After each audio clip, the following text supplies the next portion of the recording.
My day job, I'm at Legal Aid, and that number is 954-358-5637. So somebody, one immediate benefit to Deirdre is, the development of a website. So that's something that, an entity that represents us. Yes. That's That's could help with. Now, Most definitely. yes, May I just say one thing, sir? we can say, I'm sorry. No, I want to. please. That's right all the way back to the Adown, part of the strategy, and I've heard this actually expressed, of many of the people who are responsible for the environmental degradation of our community, especially those who are responsible for it to the extent that it is going to result in the death of people, have a strategy to simply delay it long enough to all of the people who are Die off. affected die off. Mhm. That is how vicious it is. They don't intend to remediate. They simply want to litigate, hold back, do everything they can for reaching a conclusion, because inevitably all of the people affected will die. And Professor Tinney, on that inspiring note, you have the floor. What you just mentioned, Frank, I dare say was very much part of the thinking of the powers that be in relation to Virginia Key Beach. That those elders like Mrs. Range, Mrs. Thomas, whose husband led the protest in 1945, I think some of those elected officials just thought that, well, when these people pass on and we no longer have to pay them the respect that they do, we can pull back on our support for this whole project. But we're not going to let that happen, of course. I think in the course of the day, we've heard a couple of themes. One being the need for grassroots action, or to use Obama's well-found phrase that change has to come to Washington rather than from Washington.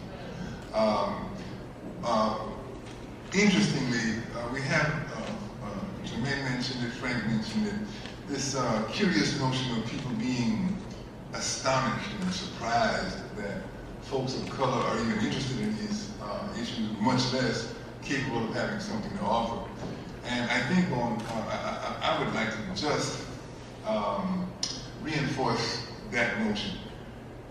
There's this prevailing notion that the people who are most knowledgeable on questions of the environment and environmental justice are those who have been trained in schools and scientific disciplines related to this.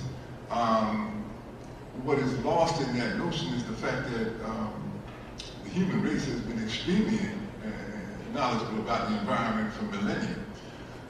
We heard earlier, I think in the first session, I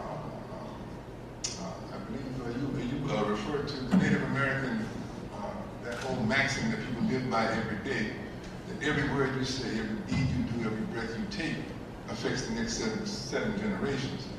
And by being mindful of that, it guides our actions. Traditional African societies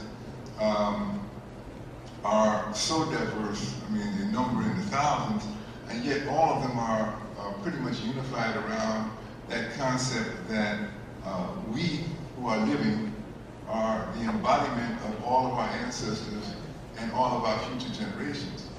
And there are rituals and rites that remind us of that every living moment, so that we understand that our actions have to be responsible. Are we honoring all those generations who gave us life? Are we honoring all those generations who will follow us? And I think that as we remind ourselves that, as some would say, the least of our brethren, those people who are least recognized or considered to be lowest on the social spectrum, are vessels of great knowledge and sources of great power. I think that really empowers us as we go about this business of energizing the grassroots, bringing our individual gifts and everybody else's individual gifts out. And what we find is that the goal that we're trying to reach in terms of environmental justice is not a product at the end of the line, but a process. It's the journey, not the destination. And I think if we are mindful of that, we will be much more empowered in how we go about it. Yes, sir. I think during the campaign, the governor of Massachusetts came to Belgrade a couple of weeks before the election to do some rallying. And when he came, he said we need to take this time as an opportunity. And since the election, and we now have President Barack Obama, we have to bring all the elements into the discussion. And even though we talk about, socioeconomically disadvantaged and all of these other things, we cannot leave out of this equation the race-based nature of environmental justice.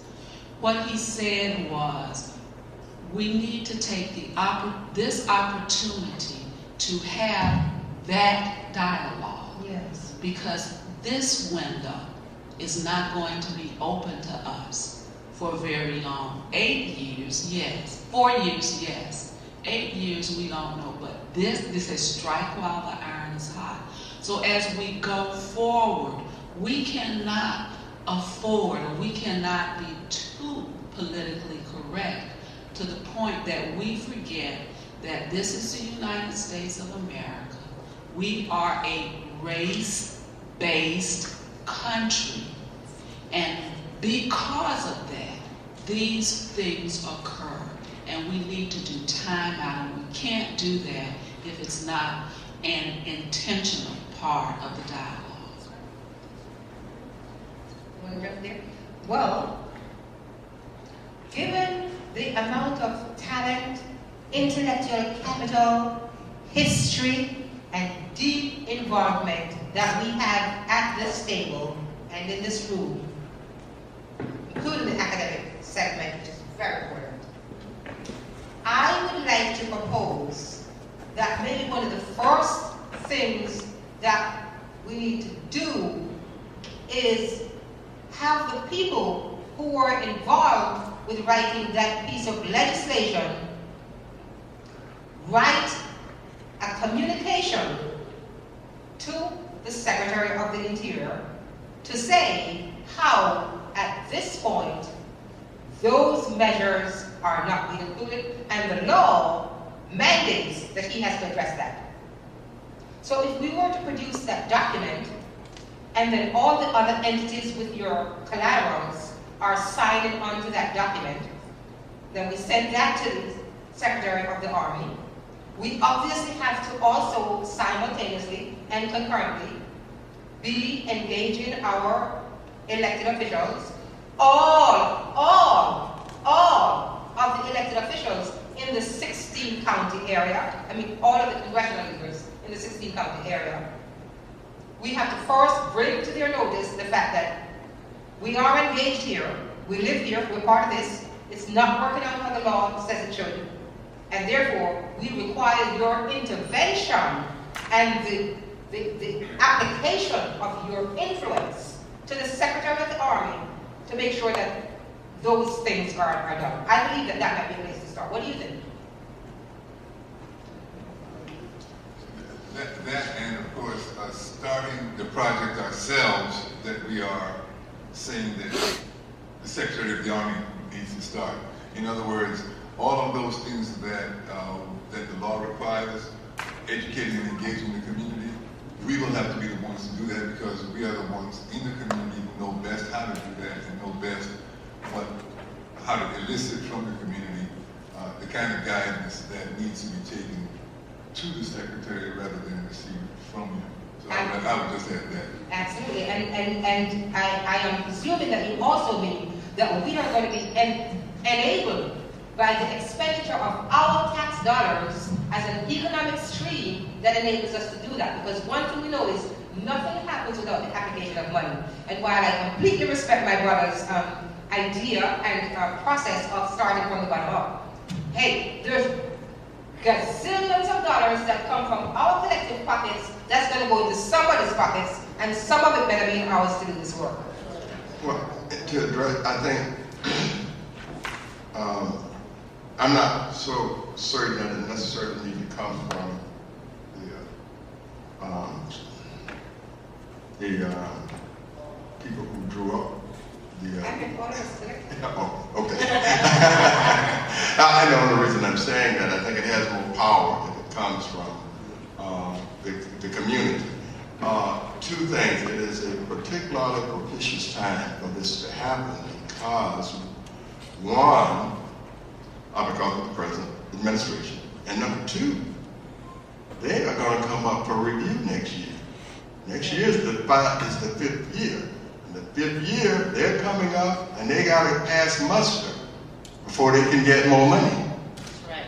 So this is a great time to become mobilized to make absolutely certain you get all your concerns heard. Because trust me, they're going to be doing a soft shoot around every issue between now and the time Congress sits down and the administration sits down and said, what have you done? And so this is a great time for this whole effort to get started, because you may get, I'm not saying you will, but you may get a whole lot of knowledge on the things that you want just between now and the time the next hearing, the hearing is going to be. Now I can't give you the exact date. You can probably find out when that's going to happen. My thoughts would be it would probably be in the fall of next year sometime. But at any rate, this, the door is open. You got a positive administration, and you got them under the gun of having to be able to show what they've done. So it's a great time. This is the time. This is the opportunity. This is the window. Yes, 2010 is a big deal, right? Yeah, I wanted to impress upon the people who are here, man, if we can use YouTube. I mean, the president got an address on YouTube. If we get creative and just flood like YouTube with a message about environmental justice and protection, it's people justice and protection, and put it out there, and then, let people know they can go on YouTube, make it funny, do little skits. I mean, if we can get people's attention, if they can show a baby who just left the dentist, drugged up, and that gets hits on YouTube, then we gotta get just as creative, because that's one of our barriers, to compete with the McDonald's is lack of creativity. So I'm all for addressing, our congressmen and our elected officials through traditional means, but I'm a non-traditional person. I don't even want to put on this collared shirt today, but I feel like I might be out of place, you know what I'm saying? So I wanted to take some non-traditional approaches. So if I can impress upon the young people who are artistic, especially the college students, and stuff like that, maybe for a class project or something, you can come up with a DVD or something you can post to YouTube and Facebook and MySpace, and then come up with a clever title to make people, lure them into checking out your DVD, your YouTube presentation, and then you might catch them in T-shirts. People, environmental justice, environmental protection on the back. You put it's my justice and my protection, or something like that. Let's get creative. And one other thing, and I didn't think of it. The other great thing is, guess who's on fire to be inclusive now? My organization, the conservation community. It's on fire. They're trying to figure out, and here's the issue. 2050, we're going to be 50-50. Already you can begin to see the influence of the shift with just the people who are serving in government now. And by 2050, it's going to be 50. I mean, people of color versus people who are designated white.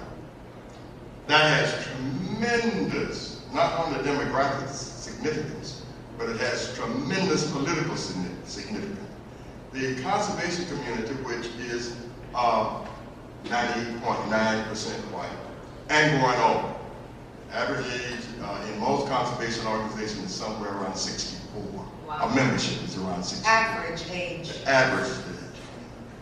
So at 64 and white. So that means that unless you begin to attract people from the new ruling, what we like to call emerging majority, your organization is in trouble.